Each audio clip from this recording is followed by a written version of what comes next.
بسم اللہ الرحمن الرحیم۔ الصلاۃ والسلام علیک یا سیدی یا رسول اللہ وعلی آلک و صحابک یا حبیب اللہ۔ واجب الاحترام دوستو، عزیز و بزرگوں، میری ماں اور بہنوں، آج میں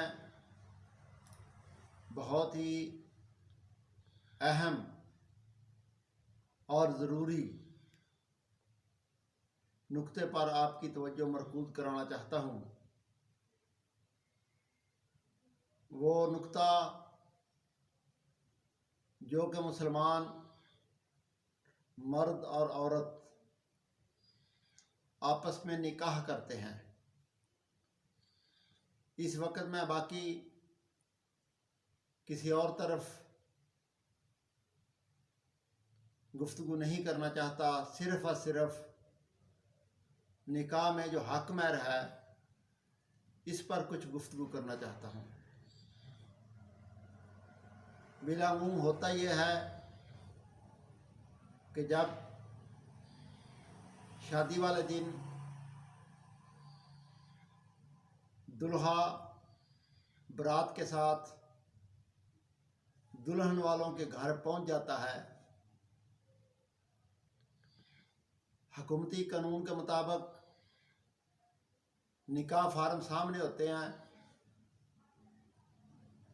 دلہا دلہن کا نام لکھ لیا جاتا ہے، گواہ لکھ لیے جاتے ہیں، اور پھر بالکل آخر میں پوچھا جاتا ہے جی حق مہر کیا لکھنا ہے۔ پھر ایک دوسرے سے پوچھتے ہیں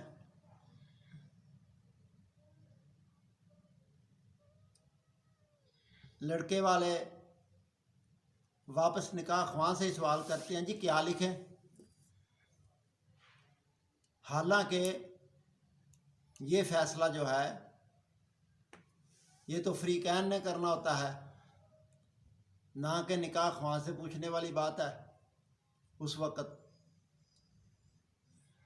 اور پھر یہاں کوئی آواز آتی ہے لکھ لیں جی جو آپ مناسب سمجھتے ہیں۔ پھر کوئی کہتا ہے جی شریعت کے مطابق جو بنتا ہے جی وہ لکھ لیں۔ یعنی عرض کرنے کا مقصد یہ ہے کہ مختلف قسم کے جملے سننے کو ملتے ہیں، اور ان میں کوئی جملہ بھی ذمہ دارانہ نہیں ہوتا اور کوئی مضبوط جملہ نہیں ہوتا، بلکہ ایسے ہی جیسے بالکل غیر اہم بات ہو رہی ہے اس طرح لوگ بولتے ہیں۔ پھر ان میں کوئی کہے گا جی ٹھیک ہے جی 5000 لکھ لیں۔ جب 5000 کی بات ہوتی ہے کہتے ہیں جی 5000 لکھ لیں جی۔ اب صورتحال یہ ہے لڑکا جو برات لے کر آیا ہے، باقی چیزیں اپنی جگہ، جن سواریوں پر آیا ہے اگر ان کے کرائے کا حساب لگایا جائے 5 10 12 20 گاڑیوں پر آتے ہیں، ہو سکتا ہے کہ کم از کم 1,00,000 روپیہ ان کا ٹریولنگ کا جو خرچہ ہے وہ بن رہا ہو،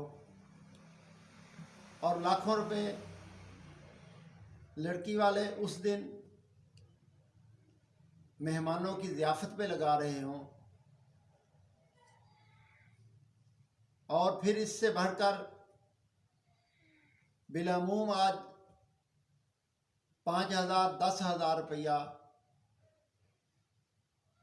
جو نکاح رجسٹرار ہے وہ وصول کر رہے ہوتے ہیں، اور جو حق مہر ہے صرف وہ 5,000 لکھ کر چیپٹر کو کلوز کر دیا جاتا ہے، حالانکہ یہ میں سمجھتا ہوں کہ یہ وہ چیزیں ہیں جو پہلے سب کو علم ہونا چاہیے کہ حق مہر ہونا کتنا چاہیے، پھر یہ باتیں دونوں فریقین کو پہلے طے کرنی چاہیے۔ ہوتا یہ ہے کہ نہ ان دونوں حضرات کو علم ہوتا ہے، نہ انہوں نے طے کی ہوتی ہیں، یعنی کہ اہمیت نہیں دیتے۔ اب جو انہوں 5000 لکھوا رہے ہیں وہ کسی طرح بھی درست نہیں بنتا، کیونکہ جیسا میں نے عرض کیا کہ جن کی ٹریولنگ جو ہے اس دن کی وہ 1,00,000 روپے سے زیادہ بن رہی ہو، اس کا خرچہ، اور پھر باقی معاملات الگ ہے۔ میں ایک چھوٹی سی صرف مثال دینے کے لیے ٹریولنگ کا ذکر کر رہا ہوں، تو وہاں حق مہر جو ہے وہ صرف 5,000 دیا جا رہا ہو، تو یہ کیسے انصاف ہو رہا ہے؟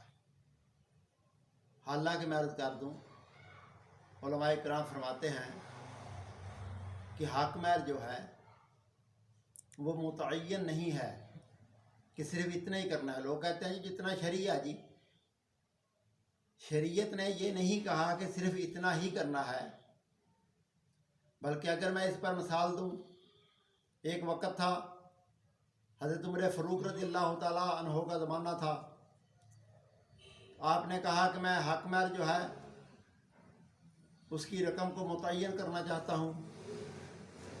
ایک عورت کھڑی ہو گئی، کہنے لگی یا امیر المومنین، اللہ نے حق مہر کی رقم کو متعین نہیں کیا، اللہ کے رسول نے نہیں کیا، تو آپ کون ہوتے ہیں اس کی رقم کو متعین کرنے والے کہ اتنی ہی ہوگی، حد مقرر کرنے والے کہ اتنی ہوگی، 1,000 ہوگا یا 10,000 ہوگا؟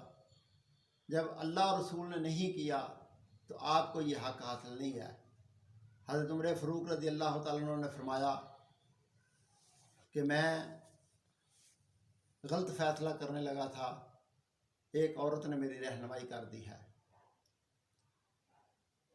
نتیجہ یہ نکلتا ہے کہ اس طرح کہ جو شرع بنتا ہے وہ شریعت نے مختص کسی کا نہیں کیا ہوا کہ اتنے لاکھ یا اتنے ہزار ہے، بلکہ مسئلہ یہ ہے، علماء فرماتے ہیں کہ یہ سب کے لیے ایک جیسا نہیں ہے، بلکہ فریقین کی حیثیت کے مطابق جو ہے وہ حق مہر مقرر کیا جائے گا۔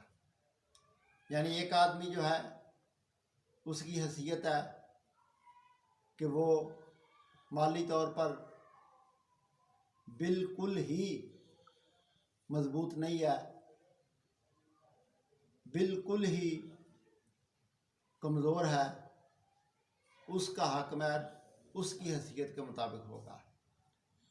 ایک شخص ہے جو متوسط ہے، اس کا حق مہر اس کی شخصیت کے مطابق ہوگا، حیثیت کے مطابق ہوگا۔